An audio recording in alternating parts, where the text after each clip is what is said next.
В преддверии Дня независимости Туркменистана в новом городе Аркадак состоялась закладка фундамента первого в городе детского развлекательного парка.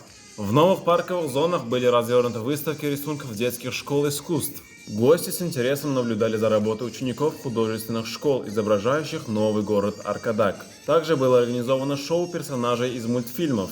Для гостей организовали красочные шоу. В мероприятии участвовал любимец детской публики Ашер Д.Д.